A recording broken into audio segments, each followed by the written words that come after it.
Setelah Ibu akan mengambil aksen, dengarkan namanya baik-baik. Rizal, Aisyah, Amanda, Ibu, suaranya, Tini, Anissa, Nae, Bea, Gavia, Pati ada? Farel? Pandu? Minggu? Jenny? Ria? Mereka? Metri? Ike? Mama Rizky? Putia? Adira? Dufan? Sigit? Sonia?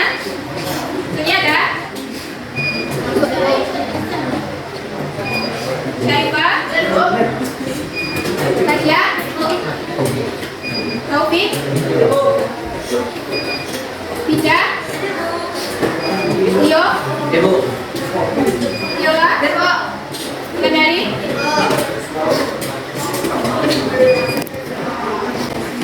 Baiklah, sebelum kita masuk pada materi kita pada hari ini, Ibu ingin bertanya kepada Anda semua, apakah Anda masih ingat materi kita pada minggu yang lalu? Saya silakan. Saya Bu. Ya, silakan Jadi. Minggu lalu mempelajari tentang instalasi air bersih. Mengenai instalasi air bersih, apa yang Anda pikirkan? Saya terpikir sama Anda air yang bisa dimensi. Tuh, lagi pakai sehari-hari, tuh. Kita sehari-hari. Air minum, air mandi, cuci, cuci. Nah, ada tuh pengertiannya. Bagian dari instalasi air bersih itu. Ya Bu, ya silakan Jadi. Instalasi air bersih adalah salah satu jenis sumber daya berbasis air yang baik dan biasa dimanfaatkan oleh manusia untuk dikonsumsi dalam melakukan aktivitas sehari-hari. Ya, benar sekali. Jadi, sistem instalasi air bersih itu merupakan kebutuhan bagi manusia berbagai dasar, yaitu untuk minum, mandi, dan juga mencuci. Nah, sistem instalasi air bersih ini merupakan salah satu dari utilitas bangunan. Ada yang tahu apa itu utilitas? Silakan ya. Apa itu utilitas? Utilitas adalah fasilitas yang dilakukan pemerintah pada sebuah bangunan agar tercapainya keselamatan, kesehatan, kenyamanan, dan kemudahan. Ya, benar sekali. Jadi utilitas itu yaitu bagian pelengkap dari bangunan untuk penunjang berlangsungnya suatu bangunan maupun fungsi dari bangunan tersebut. Dengan adanya sistem instalasi air bersih, juga adanya sistem instalasi air kotor. Nah, ada yang tahu apa itu sistem instalasi air kotor? Ada. Jadi sistem instalasi air kotor adalah perencanaan pembuangan untuk air buangan yang berasal dari kloset, urinal, bed, dan air buangan yang mengandung kotoran hasil dari alat pembanding lainnya atau blackwater. Nah, selanjutnya ada fungsi dari saluran pembuangan air kotor dalam bangunan. Yang pertama ada fungsi kenyamanan. Sebagai bagian dari sebuah bangunan, saluran air kotor berfungsi sebagai penunjang kegiatan yang sedang berlangsung dalam bangunan tersebut. Nah, jika tidak ada sistem instalasi air kotor pada sebuah bangunan, apakah bangunan itu akan teratur? Nah, misalnya Anda pergi dalam bangunan tersebut mau BAB atau biasa kan? Di mana mereka akan BAB kalau tidak ada sistem instalasi air kotor? Tentu tentunya sistem instalasi air kotor itu untuk kenyamanan bagi penghuni dari bangunan tersebut. Nah, selanjutnya ada fungsi fungsi estetika. Dengan adanya jaringan saluran pembuangan air kotor, penampilan fisik bangunan akan lebih estetik. Apa yang estetik? Indah, keindahan. Nah, jika tidak ada sistem instalasi air kotor pada bangunan, tentu bangunan tersebut tidak teratur dan tidak mudah dijaga. Contohnya saja seperti Anda mau yakin tidak ada sistem instalasi air kotor, misalnya gaya Anda berserakan di mana-mana, itu tidak estetika, tidak indah, ya. Nah, selanjutnya ada fungsi utilitas. Saluran pembuangan air kotor merupakan suatu saluran yang berfungsi sebagai pengangkut bahan-bahan limbah dari kegiatan yang sedang berlangsung dalam suatu bangunan. Itu yang termasuk bahan-bahan limbah apa saja? Dapur, air mandi, tapel. Nah, sampai di sini paham? Selanjutnya ada sistem perpipaan air kotor. Nah, yang pertama itu single stage system.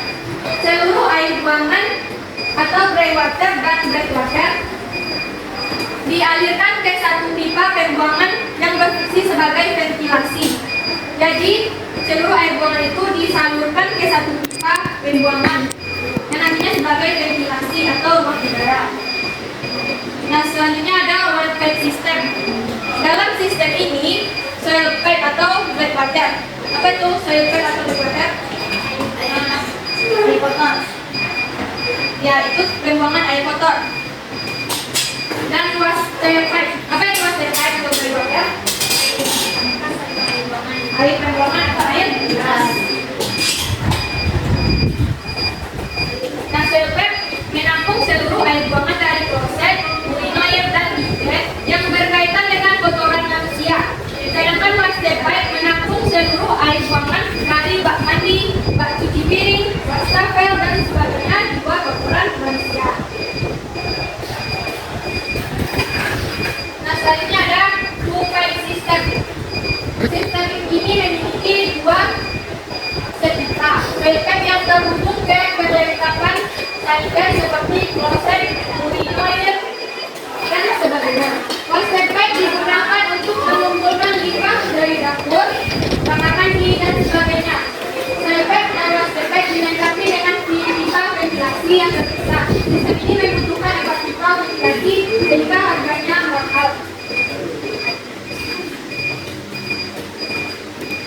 Nah, selanjutnya ada jenis-jenis pipa dalam sistem pembuangan. Pertama, pipa pembuangan alat plastik. Pipa pembuangan yang menghubungkan perangkap pada alat plastik dengan pipa pembuangan air.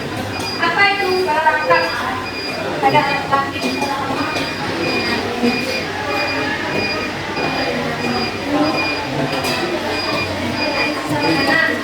Menyalip sisa makanan dan seperti ini wastafel.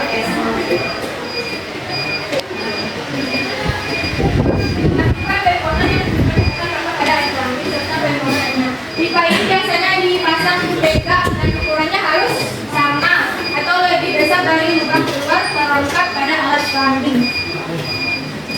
Selanjutnya pipa cabang mendatar. Pipa pembuangan yang dipasang mendatar untuk menghubungkan pipa pembuangan dari alat plumbing dengan pipa jaga air buangan. Jadi pipanya dipasang mendatar, kemudian dihubungkan dengan pipa pembuangan dari alat plumbing. Selanjutnya pipa jaga air buangan. Pipa pembuangan yang mengumpulkan air kotor maupun air bekas dari pipa-pipa jaga. Pada sistem pembuangan air dalam gedung, pipa pembuangan ini umumnya dibatasi sehingga jarak 1 meter ke arah luar dari dinding dan luar gedung. Nah, selanjutnya ada pipa atau saluran pembuangan gedung. Pipa pembuangan yang mengumpulkan air kotor maupun air bekas dari pipa-pipa tegak. Pada sistem pembuangan air dalam gedung, pipa pembuangan ini umumnya dibatasi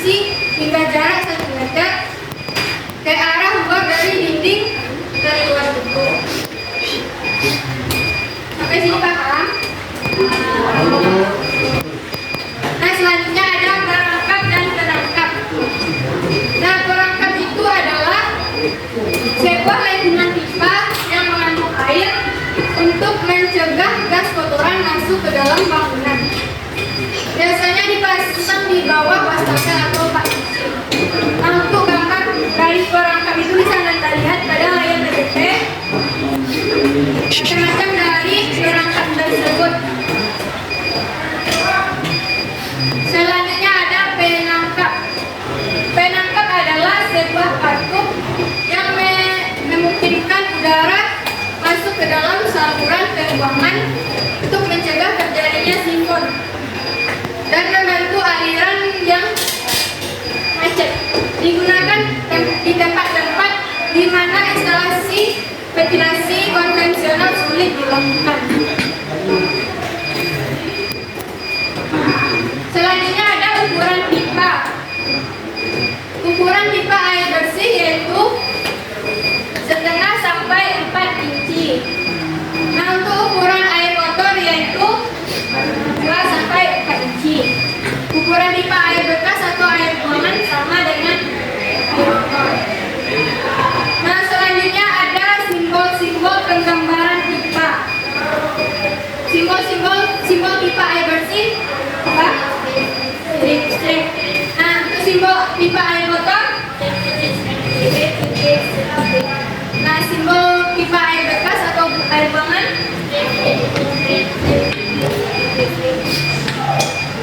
Sampai sini ada pertanyaan. Selanjutnya untuk tugas Ananda, silakan Ananda rencanakan perletakan jaringan pipa instalasi air bersih dan air kotor di AutoCAD pada gambar yang sudah disediakan di depan. Silakan hidupkan komputer Anda.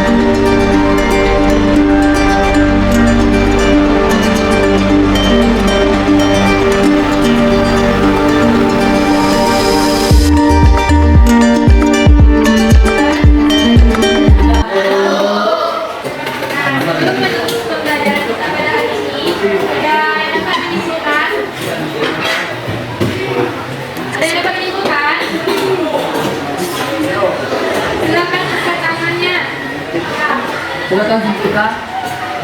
Silakan. Rizky bisa. Rencana keuangan untuk air buangan yang berasal dari kuasen, kuliner, jet, dan air buangan yang mengandung kotoran manusia dan alat plastik lainnya. Fungsi saluran air bersih yang itu fungsi kenyamanan, fungsi pendidikan, dan fungsi utilitas. Jadi kesimpulannya yaitu instalasi air kotor yaitu perencanaan pembuangan untuk air buangan yang berasal dari kloset, minum, bidet, dan lain sebagainya. Nah, instalasi air kotor ini sangat penting dalam suatu bangunan untuk menunjang berlangsungnya bangunan tersebut. Nah, fungsi dari saluran pembuangan air kotor ini yang pertama yaitu fungsi kenyamanan, yang kedua ada fungsi estetika, dan ketiga ada fungsi utilitas. Nah, untuk sistem perpipaan